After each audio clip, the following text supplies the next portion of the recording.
Hello' everyone, কি খবৰ আপোনালোকৰ? আপোনালোক ভাল পাব মই আজি মোৰ নতুন ভিডিঅ'ত স্বাগতম জনাইছোঁ। এয়া উৰুকাৰ দিনা মই মাছ ভাজি আছোঁ।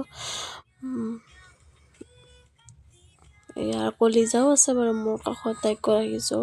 আৰু মাছ ভজা হোৱাৰ পিছত এয়া ফিকা পিঠা বনাই আছোঁ। পিঠাটো ভালকৈ মই নাম নাজানো, কি আপোনালোকে কমেণ্ট কৰি জনাবচোন।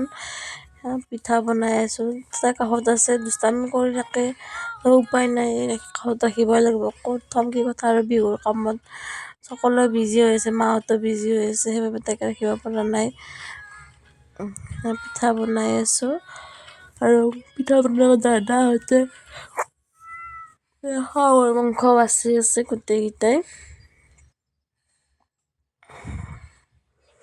আপোনাৰ কোনে হাঁহ খাই ভাল পায় কমেণ্ট কৰি জনাবচোন। আৰু এইফালে দাদাই একেলগে লোকেল মুৰ্গীও বাছিলে আৰু মই মানুহজনক তিল ভাজিব দিছোঁ। তিল ভাজিব দি মই কি কৰি আছোঁ চাওঁ আহকচোন। এয়া মই মিঠৈ পকাই আছোঁ, মানে তিলৰ লাড়ু বনাম। সেইকাৰণে এয়া আমি তিলৰ লাড়ু বনাব ষ্টাৰ্ট কৰিয়ে দিছোঁ। তিলৰ লাড়ু হোৱাৰ পিছত মই বাইদেউ তিনিওটায়ে গুড়ৰ লাড়ু বনাব ষ্টাৰ্ট কৰিছোঁ। এনেতে গধূলি হ'লে ভাতৰ যোগাৰ কৰা ষ্টাৰ্ট হ'লে মই ষ্টাৰ্ট কৰি দিছিলোঁ। আৰু এইফালে মায়ে মাছ, এইফালে 12:30 বাজিল, মই শুবলৈ আহিলোঁ। তাই শাৰী পালে, শাৰী পাই এতিয়া মোক শুব নিদিয়ে, মোৰ লগত যুঁজি আছে। আপোনালোকৰ উৰুকা কেনে গ'ল মোক কমেণ্ট কৰি জনাব। আজিলৈ আহিছোঁ ইমানে, বাই বাই।